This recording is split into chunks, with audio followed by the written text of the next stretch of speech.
Now turn to section 1. Listen to a travel agent talking about interesting places to visit in Wales. Match the correct activities and beaches with each place. Some of the choices may be used more than once. First, you have some time to look at questions 1 to 5.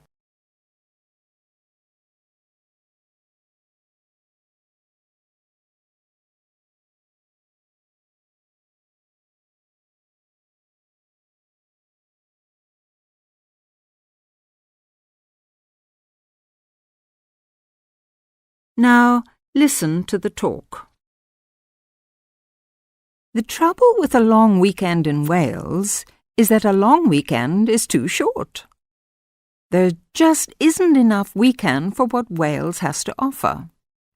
Take the Welsh coastline. Whichever way you like your sand, you'll find it in Wales. For the active, there are surfing beaches all round the coast. At Marlow Sands, at Aberdaron, and particularly at Rhossili Beach on the Gower Peninsula, which offers some of the best surf in Europe. Sailing too is widely available with yachting centres such as Tenby in the south, Aberdyfi in mid-Wales, and Abersoch on the Len Peninsula in the north. There are big open beaches and there are small secluded bays and coves. The 6 miles of Pendine Sands, for instance, in Carmarthen Bay, are so long and wide that they are frequently used for different kinds of racing events. While Llandwyn Bay, on a southern corner of Anglesey, offers 4 miles of sand and dune and countless vantages for the spectacular view across the bay to Snowdonia. Barrow Bay in the Pembrokeshire National Park is as secluded as they come, and like Munt, a golden sandy beach trapped in a tiny sheltered cove at the southern end of Cardigan Bay, basks in tranquility. And of course, there are many old fishing villages, Llangrannog and Barmouth among them. Before you hear the rest of the conversation, you have some time to look at questions 6 to 10.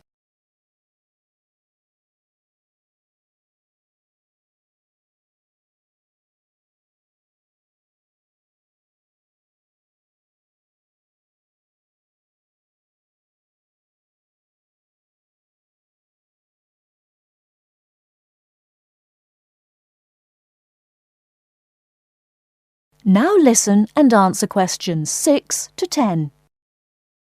And of course, there are many old fishing villages, Llangrannog and Barmouth among them, whose charm has increased as the fleets of ships have declined. These days, you see, the fishing in Wales is much more for pleasure than profit. For sea fishermen, rivers like the Dee and the Usk provide some of the most available salmon fishing in the UK. Is it any wonder that Wales lures fishermen in droves? And is it any wonder that there are hundreds of cosy lake and riverside inns to accommodate them? Wales is teeming with interesting places to stay and interesting things to do. That is the end of section 1. Now, you have half a minute to check your answerers.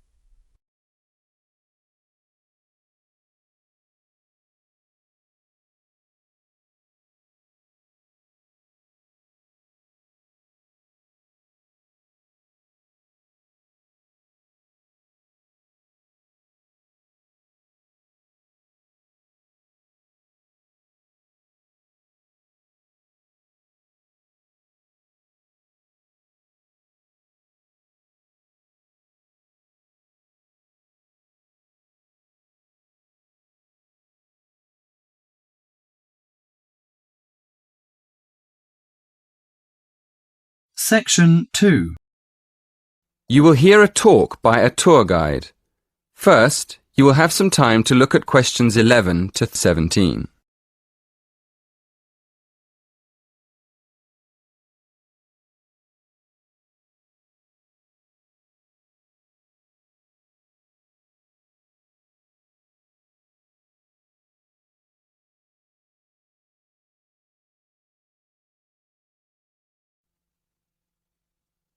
Good morning. Welcome to the Science Museum. There's so much to do here. You could spend all day going from one exhibition to another. But if your time is limited, I'd suggest choosing maybe just one main exhibition. At the moment, I suggest that you don't miss our new exhibition of everyday inventions. It's amazing to see how objects we use in our daily lives, like paper clips, tea bags and light bulbs, were invented in the first place, and how they've developed over the years into such an essential part of our lives that we hardly ever notice them. You shouldn't miss it. The other thing I'd suggest if you don't have much time is a guided tour of the free exhibitions. These tours usually start on the hour, at 1 o'clock, 2 o'clock and so on. They're quite short, only half an hour, so you could do a couple of tours in an afternoon if you wanted to. If you'd like to go on a tour, you should go to the entrance of the exhibition on the ground floor and wait for the guide there.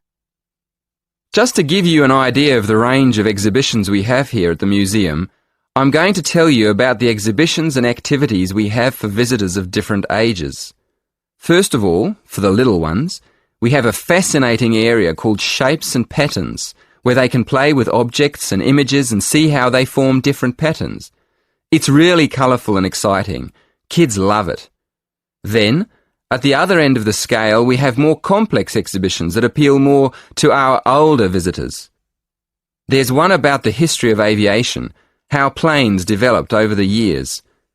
Older visitors may even be able to remember some of the earlier planes on display.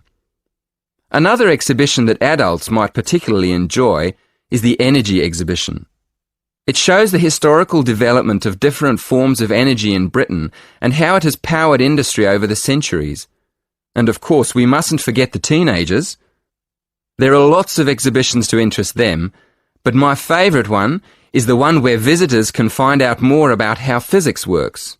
It's a fun exhibition with plenty of hands-on activities that explore how light and heat and chemicals work. I still go there myself now and then. It's brilliant. Before you hear the rest of the talk, you have some time to look at questions 18 to 20.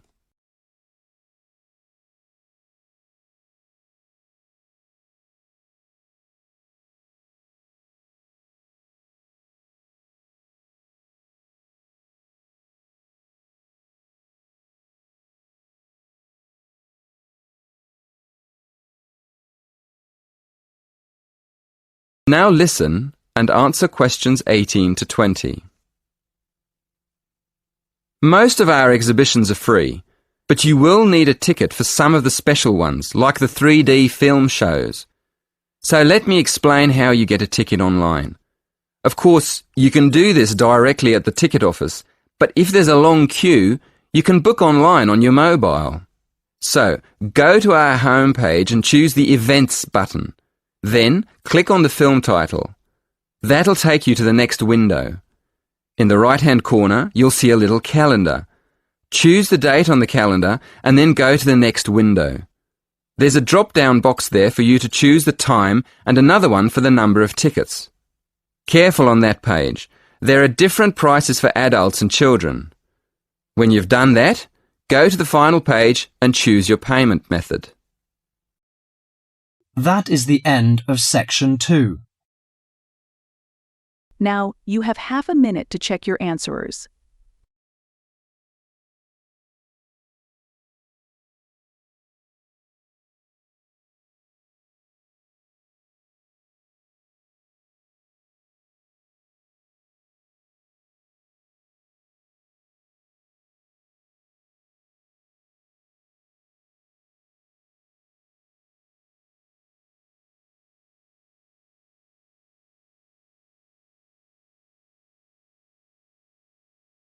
Now turn to Section 3.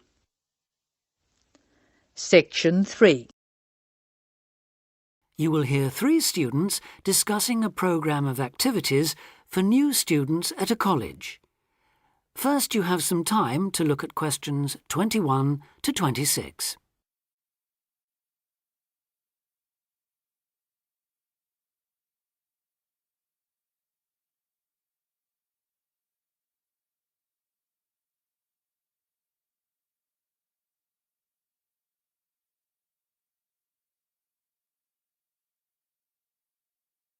Now listen carefully and answer questions 21 to 26.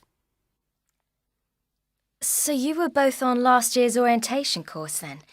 How did it go? I loved it. The activities were well organised and I met people from all over the world. Yes, it was useful. And you think I should sign up for this year's course? Yes, definitely.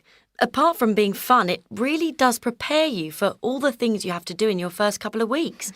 In fact, one of the most useful things was chatting to people who'd already been there for a year, so-called senior students.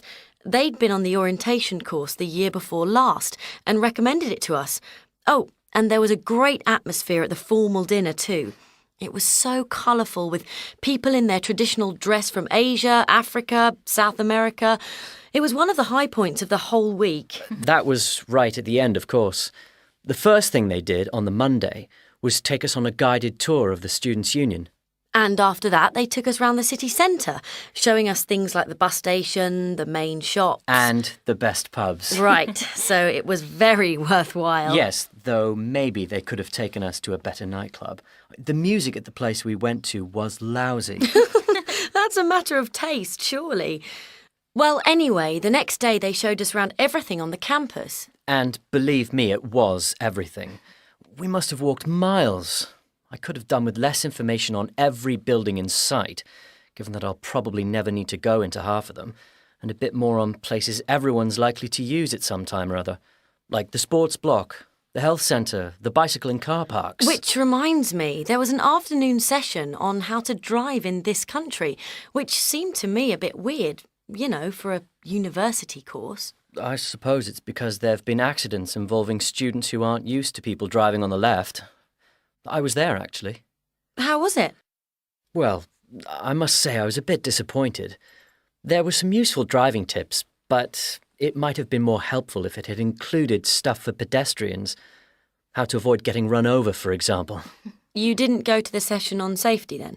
No. Well, apparently that dealt with road safety for pedestrians, along with lots of other aspects, of course. I wasn't there myself, but that might be something worth going to, Julia.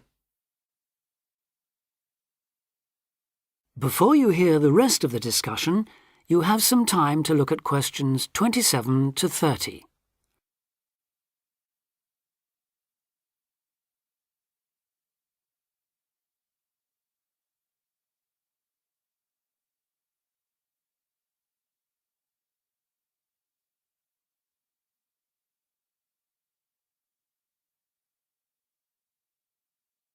Now listen and answer questions 27 to 30. I like the sound of the whole thing. Tell me, what's the accommodation like? Do you have a room to yourself or do you have to share? What do you have to take with you? For the orientation course, you'll have an individual room in one of the halls of residence. That'll be a different hall from the one you're booked into for the year, but they're both on the campus, so you won't have far to go. And you won't have to take much with you. The room will have chairs, table, wardrobe, bed, mattress, blankets, sheets and so on. Take a warm coat or jacket, though. It may well rain, and it's unlikely to reach even 20 degrees in late September. But it shouldn't drop below about 10, at least during the day, which is something, I suppose.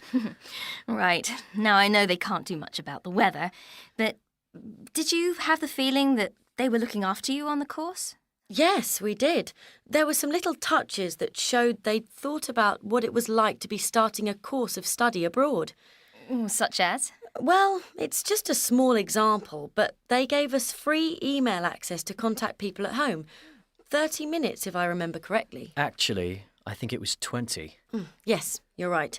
I was on for over half an hour and paid for an extra 10 or 15 minutes. Not that it was much.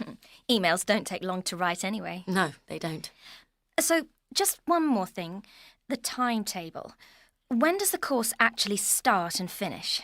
Well, a lot of people get there on the Sunday, though you'd have to find a room for an extra night, as the course accommodation is only booked from the Monday, when things get going. Then they'll keep you busy all week until the dinner on the Friday. And that's it, is it? Yes, there's nothing after that.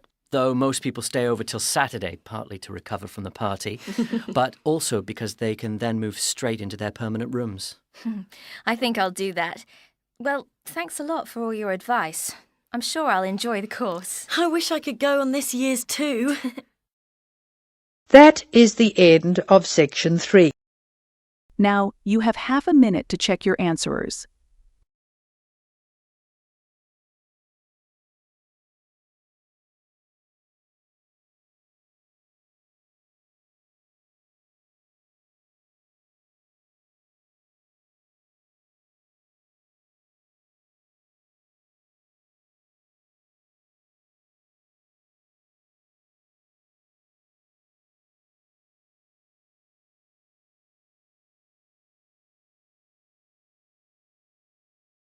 Now turn to section 4. You will hear 3 students discussing exam techniques with their tutor. First, you have some time to look at question 31 to 40.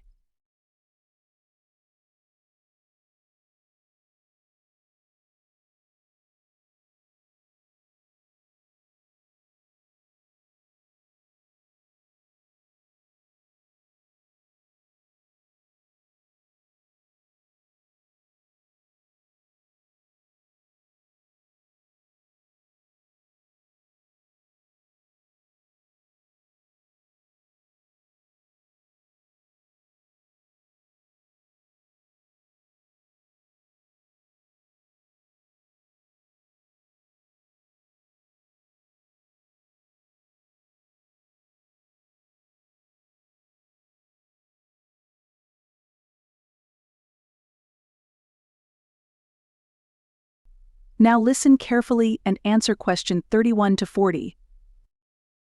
Morning, everyone. I thought we'd get together today and just talk about exam techniques. I'm sure everyone has different ideas about them. So, shall we find out what you do first when you get into an exam? Check that you have the right exam paper? It sounds funny, but students do actually answer the wrong exam paper sometimes. So check that it's your exam first. Then what? Write your examination number on the answer sheet? Well, it might sound obvious, but writing your examination number at the beginning of the exam can be a good idea. Apart from making sure the examiner knows who wrote the exam, can anyone say why? It can help you relax? Yes, that's right. Doing something easy like that gives you a chance to calm down. Right, so what do you do next? Read the questions carefully? Well, before you read the questions, what should you do? Read the instructions. Yes, you should read the instructions next. You need to know how many questions you have to answer and whether you have to answer all the questions or only some. What other important information do you need to check before you start? How much time you have? Yes, Jerry's right. You need to make sure that you know how long the exam is so you can manage your time properly. OK, what do you do next? Read the questions? Yes, it's very important to read the questions, not just once, but several times. I usually make a few notes when I'm looking at the questions. Sometimes a question looks easy, and then when you start writing, you realize that it's actually more difficult than you thought. Yeah, but you don't want to spend too much time writing notes. No, but it's a good idea to jot down a few ideas to see if you can remember the arguments for the topics you studied most. Once we've decided, is it better just to start at the beginning and answer the questions as they appear on the exam, or should we start with the easy questions? Well, I start with the questions that I know better and leave the ones I'm not sure of for the end. That's what I do. But I still keep an eye on the clock, especially when the questions are all worth the same number of marks. Mac's right. If you write one very good answer, but it's only worth 30% of the marks, you still lose the other 70% on that exam.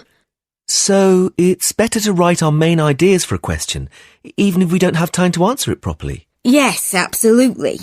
We can't give you marks for writing nothing, but if you give us your main ideas, we can give you some marks. Oh, really? I wish I'd known that in my last exam. I spent all my time writing a long answer to one of the questions and didn't get round to the other two. I didn't understand why I got such a low mark. Yeah, that's what happened to me. Luckily, my tutor explained it afterwards, so I never did that again.